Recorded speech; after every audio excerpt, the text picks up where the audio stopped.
আর ওই দিক দিয়ে কুফা থেকে ইমাম হুসাইনের কাছে 150 চিঠি আসছে। কত? কম পক্ষে 150টা চিঠি আসছে যে আপনি কুফায় চলে আসেন, আপনার কাছে আমরা বায়াত গ্রহণ করব। এবার ইমাম হুসাইন যখন এই চিঠি পাইলেন, তিনি বন্ধু কুফায় রওনা হওয়ার আগে উনি ওনার পক্ষ থেকে মুসলিম বিন আকিলকে পাঠালেন কুফায় ইমাম হুসাইনের পক্ষে বায়াত করার জন্য, অবস্থা পর্যবেক্ষণ করার জন্য। মুসলিম বিন আকিল চলে গেলেন। 1-2 দিনের মধ্যে 18,000 মানুষকে ইমাম হুসাইনের পক্ষে তিনি বায়াত করিয়ে ফেলেছে। সূরা কন্যা সুবহানাল্লাহ। এবার বন্ধু ইয়াজিদ বাহিনী জেনে ফেললো, ইবনে জিয়াদ জানতে পারলো যে ইমাম হুসাইনের পক্ষে যেভাবে বায়াত দেওয়া শুরু হয়ে গেছে, সত্যের দিকে মানুষ যেভাবে আকৃষ্ট হচ্ছে, আমাদের পাওয়ার তো লেস হয়ে যাচ্ছে। এবার কি করলেন? মুসলিম বিন আকিলকে অর্থ বন্ধু ডোনেশন দিলেন। কি দিলেন? অর্থ দিলে এই অর্থের বিনিময়ে তোমরা মুসলিম বিন আকিল খুঁজে বের করো। মুসলিম বিন আকিলকে খুঁজে বের করলো, খুঁজে বের করে ফেললো বন্ধু। এরই মধ্যে এই খুঁজে বের করার মধ্য দিয়ে মুসলিম বিন আকিল ইমাম হুসাইনের কাছে চিঠি পাঠিয়ে দিলেন, অবস্থা আমাদের অনুকূলে আছে, আপনি চলে আসেন। ইমাম হুসাইন এই চিঠি পেয়ে তিনি চলে আসলেন। এই আসার মধ্যে মুসলিম বিন আকিলকে হত্যা করা হয়ে গেল। এই হত্যা করার পরে ইমাম হুসাইন কুফার কাছাকাছি চলে আসলো। কুফার কাছাকাছি যখন চলে আসলো, কুফার কাছাকাছি আসার পরে ইমাম হুসাইনের কাছে খবর চলে গেল, হে আলী মুকাম, আপনি যাওয়ার দরকার নেই, মুসলিম বিন আকিলকে ইয়াজিদ বাহিনী শহীদ করে ফেলেছে, আপনার যাওয়ার কোনো প্রয়োজন নেই, আপনি গেলে আপনাকে শাহাদাত করে ফেলবে। কিন্তু ইমাম হুসাইন ডেকে ডেকে বললেন, না না না, আমি সত্যের পক্ষে থেকে লড়াই করে যুদ্ধ করে প্রয়োজনে জীবন দিয়ে দিব, এইটাই হবে আমার নানার উম্মতের জন্য বড় শিক্ষা। তারা এই কারবালা থেকে শিক্ষা নেবে, অন্যায়ের সাথে আপোষ নয়, যুদ্ধ করে প্রয়োজনে শহীদ হব, তারপরেও মিথ্যার কাছে মাথা নত করব না। জুরি জুরি কন্যা সুবহানাল্লাহ। বন্ধুরে আমার, এবার কি করলেন? অনেক লম্বা ঘটনা, কারবালার ইতিহাস বড় নির্মম। বন্ধুরে আমার, ওই দিক দিয়ে ফুরাত নদীর পানিও কিন্তু ইমাম হুসাইন এবং তার সঙ্গীদের জন্য বরাদ্দ দেওয়া বন্ধ করে দিয়েছে। ফুরাত নদীর পানি বন্ধ হয়ে গেল। এই দিক দিয়ে বন্ধু তারা সহ যুদ্ধের একেবারে দ্বার প্রান্তে চলে আসলো। যুদ্ধ শুরু হয়ে যাবে। তারপর বক্ষণে কি হলো? ইয়াজিদের পক্ষ থেকে যে সবচেয়ে বড় বীর সেনা ছিলেন, তার নাম ছিল হুর। হুর যখন কুফা পর্যন্ত ইমাম হুসাইনকে নিয়ে আসলেন, এবার আসার পরে দেখতে পাইলেন সত্যি সত্যি তারা নবীর কলিজার টুকরাকে হত্যা করে ফেলবে, শহীদ করে ফেলবে। এবার ওই হুর তিনি বললেন, আমি বড় অন্যায় করেছি, আমি বড় অপরাধ করেছি। ইমাম হুসাইনকে ডেকে ডেকে বললেন, আমি যদি এই মুহূর্তে তওবা করি, আল্লাহ তওবা কবুল করবে কিনা আমি আপনাদেরকে বুঝাই। একটুখানি গভীরভাবে চিন্তা করে দেখেন, ওই যে হুর শহীদ করার জন্য, হত্যা করার জন্য কুফা পর্যন্ত নিয়ে এসেছে, কিন্তু ইমাম হুসাইনের শহীদের পূর্বে তার মনের মধ্যে আহলে বাইতের প্রতি প্রেম জন্ম হয়েছে। প্রেম যখন জন্ম হলো, হুসাইনকে ডাক দিয়ে বলল, আমি যদি এই মুহূর্তে তওবা করি, তওবা কবুল হবে কিনা। এই কথা বলার পরে ইমাম হুসাইন ডেকে ডেকে বললেন, তুমি সত্যি যদি মহব্বত করে তওবা করো, আমার আল্লাহ তওবা কবুল করে নিবে। অথচ একবারে শাহাদাতের দ্বার প্রান্তে চলে এসেছেন। এবার হুর যখন এই কথা বললেন, ইমাম হুসাইন তাকে আশ্বস্ত করলেন।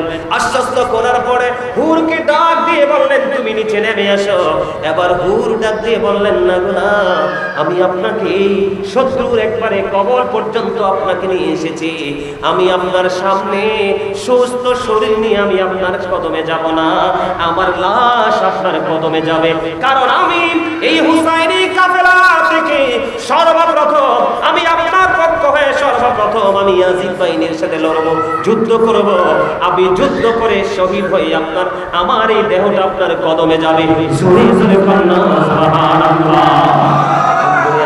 শুধু এখানে ক্ষান্ত নয়, এখানে শুধু ক্ষান্ত নয়, একদিক দিয়ে হুরের বক্তব্য, আরেক দিক দিয়ে ইমাম হুসাইন বুঝতে পারলেন যে আমরা যুদ্ধের ময়দানে শাহাদাত বরণ করতে হবে।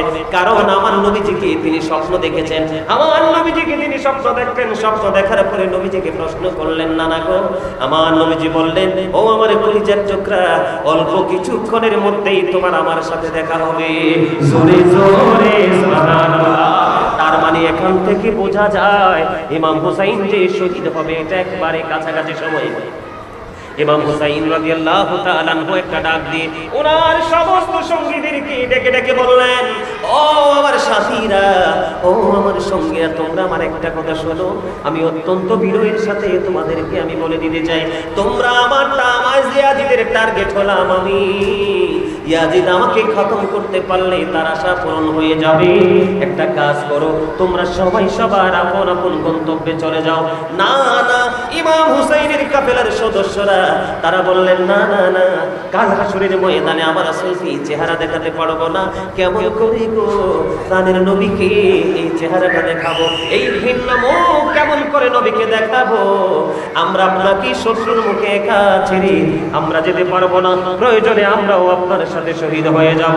জোরে জোরে কন্যা সুবহানাল্লাহ। বন্ধুরে আমার, ধীরে ধীরে হুর শহীদ হয়ে গেল, একজনের পর একজন শহীদ হতে লাগলো। শহীদ হতে হতে হতে একেবারে কারবালার মর্মান্তিক যে অধ্যায় একেবারে নির্মম জায়গায় চলে গেল। বন্ধু, একক যুদ্ধ শুরু হয়ে যাবে, এই মুহূর্তে একক যুদ্ধ শুরু হয়ে যাবে। সর্বপ্রথম আলী আকবর বের হয়ে আসলেন, বাবা বাবা গো, আমাকে অনুমতি দাও, আমি সত্যের পক্ষে যুদ্ধ করে শাহাদাত বরণ করতে চাই, আমি শহীদ হতে চাই। এবার ইমাম হুসাইন হযরত আলী আকবরকে অনুমতি দিয়ে দিলেন, বাবা যাও, তুমি যুদ্ধের ময়দানে চলে যাও।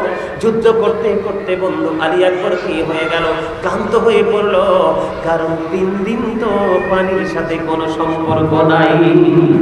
জোরে জোরে কন্যা একবার আল্লাহু আকবার, একবার বলেন না নাউজুবিল্লাহ। যেই নবী না আসলে পৃথিবী হতো না, আসমান জমিন হতো না, আপনি আমি হতাম না। ও বন্ধু, সেই নবী নাতি যিনি জান্নাতে যুবকদের সরদার হবে, লিডার হবে, তার জন্য পানি, পুরা নদীর পানি বন্ধ করে রেখেছে। অথচ বেঈমান কাফের অবলা পশু পাখি পর্যন্ত পুরা নদীর পানি খায়। 3 দিন পর্যন্ত ক্লান্ত রে, সইতে পারে না, দৌড়ে চলে আসলো। আয়েশা বলে, বাবা বাবা গো, একটুখানি পানি দাও না, আমি আজিব বাহিনীর উপর হায়দারি আক্রমণ চালাবো গো বাবা। এবার ইমাম হুসাইন আর সইতে পারে না, ডাক দিয়ে বললেন, বাবা বাবা গো, তুমিও তো জানো গো, তোমার মতো আমিও তো তৃষ্ণার্ত।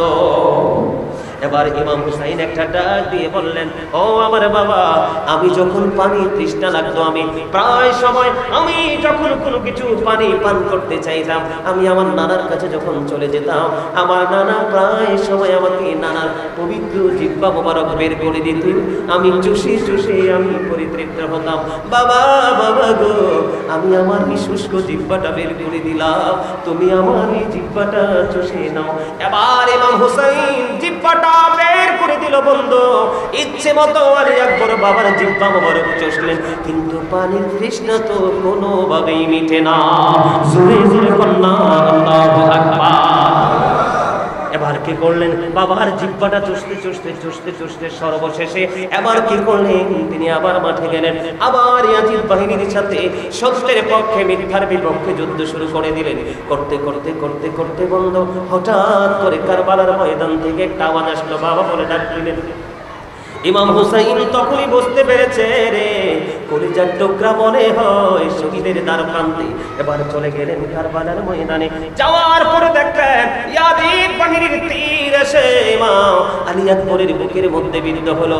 আলী আকবর ডেকে ডেকে বলছেন, বাবা বাবা গো, আমার তীর তুমি খুলে নাও, আমি তাদের সাথে যুদ্ধ করতে চাই। আলী আকবর বন্ধু, ইমাম হুসাইন আলী আকবরের ওই পবিত্র দেহ দেখে তীরটা যখন বের করলো, বের করতে দেরি রক্তের বন্যা বন্ধ হয়ে গেল। এর মধ্যে ইমাম আলী আকবর শাহাদাত বরণ করেছে। ইন্না লিল্লাহি ওয়া ইন্না ইলাইহি রাজিউন। এবার ইমাম আলী আকবর যখন শাহাদাত বরণ করেছে, তার পূর্বক্ষণেও হযরতে ইমাম হুসাইনের দাড়ি এবং চুল বন্ধ পাকে নাই। যখনই দেখলেন নিজের কলিজার টুকরা ওই যে আলী আকবরের শহীদ হয়ে গেছে, শাহাদাত বরণ করেছে, তখন তিনি ওই সন্তানের লাশ কাঁধে নিলেন, তাঁবুর দিকে রওনা হলেন। তাঁবুর দিকে যখন রওনা দিল, হযরতে জয়নব ভাইয়ের দিকে তাকিয়ে দেখে ওনার চুল দাড়িগুলো পাইকা সাদা হয়ে গেছে।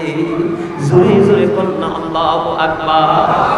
এবার বন্ধু তাঁবুর কাছে হযরত আলী আকবরের এই পবিত্র দেহটা রাখলেন। রাখার পরে এবার দ্বিতীয় জনের পালা। এবার হযরতে কাসিম রাদিয়াল্লাহু তাআলা দৌড়ে ছুটে আসলেন, চাচা চাচা গো আমাকে অনুমতি দে, আমিও সত্যের প্রতীক হতে চাই, শহীদ হতে চাই। এবার কাসেম রাদিয়াল্লাহু তাআলা আনহুকে তিনি অনুমতি দিয়ে দিলেন। অনুমতি দেওয়ার পরে যুদ্ধের ময়দানে চলে গেল। যুদ্ধ করতে করতে ইয়াজিদ বাহিনীর সাথে শাহাদাত বরণ করলো। ইন্না লিল্লাহি ওয়া ইন্না ইলাইহি রাজিউন। শাহাদাত বরণ করার পরে ইমাম হুসাইন জি কি করলেন, বড় ভাইয়ের ছেলে কাসেম রাদিয়াল্লাহু তাআলা ওনার ওই দেহটাকেও কাঁধে করে নিয়ে তাঁবুর কাছে রাখলেন। এই তাঁবুর কাছে রাখতে দেরি হঠাৎ করে চাইয়া দেখলেন ইয়াজিদ বাহিনীর পক্ষ থেকে একটা তীর এসে হযরত আলী আকবরের বিদ্ধ করলো। জোরে জোরে বলুন না নাউযুবিল্লাহ। ছোট্ট শিশু আলী আকবরকেও শহীদ করে দিল। একটা একটা করে নবীর বংশ নির্বংশ হয়ে গেল। ও বন্ধু, এবার ইমাম হুসাইনের পালা। এবার ইমাম হুসাইন যুদ্ধের ময়দানে চলে গেল। ও বন্ধু, যুদ্ধের ময়দানে যখন চলে গেল, কিন্তু ইয়াজিদ বাহিনী এককভাবে ইমাম হুসাইনকে আক্রমণ করার সাহস পায় না। কি করবে কি করবে বন্ধু, সম্মিলিতভাবে ওনাকে আক্রমণ করলেন। যুদ্ধ করতে করতে করতে করতে একটা সময় তিনি বুঝতে পারলেন যে জোহরের নামাজের সময় হয়ে গেছে। এবার প্রশ্ন করলেন, এখন কি নামাজের সময়? কয় আমি তো শহীদ হয়ে যাব, আমার জীবনের শেষ সেজদাটুকু আল্লাহর কদমে দিতে দাও। জোরে জোরে কন্যা সুবহানাল্লাহ। আপনারা দেখেন, শহীদ হয়ে যাবে, কিছুক্ষণ পরে তিনি পৃথিবী ছেড়ে চলে যাবে চিরদিনের জন্য। আল্লাহর কুদরতে কদমে সেজদা দেওয়া ভুলে নাই। আজকে আমরা ব্যবসার অজুহাতে, বিভিন্ন কাজের অজুহাতে কত নামাজ আমরা ছেড়ে দিই। আমরা যদি নামাজ ছেড়ে দিয়ে বলি আমরা হুসাইনি লোক, হুসাইনি হতে পারবো না। ঠিক কিনা বলেন? আমরা 2টা টাকা দিলে সত্যকে মিথ্যা বানাই ফেলি, মিথ্যাকে সত্য বানাই ফেলি। ঠিক কিনা বলেন? যারা সিগারেট খাইতে পছন্দ করে, একটা সিগারেট দিয়ে মিথ্যা সাক্ষী পাওয়া যায়, রংসা দিয়ে সাক্ষী পাওয়া যায়। এই কাজ করলে কখনোই হুসাইনি কাফেলার সদস্য হওয়া যাবে না। ইমাম হুসাইনের যুদ্ধই ছিল সত্যকে প্রতিষ্ঠিত করার জন্য। ঠিক কিনা? সত্যের জন্য জীবন দিয়ে দিব, তারপর আপোষ করব না। এবার বন্ধু, তিনি নামাজ পড়ার যখন অনুমতি পাইলেন, তিনি নামাজ শেষ করলেন। নামাজ শেষ করার পরে সীমার এসে ওনার বুকের উপর চেপে বসলেন। সীমার বসতে দেরি এবার ইমাম হুসাইন একটা ডাক দিয়ে বলল, রে সীমান, তোমার বুকের জামাটা খোলো, আমি তোমার বুকটা একটুখানি দেখবো, আমি তোমার বুকখানা একটুখানি দেখবো রে।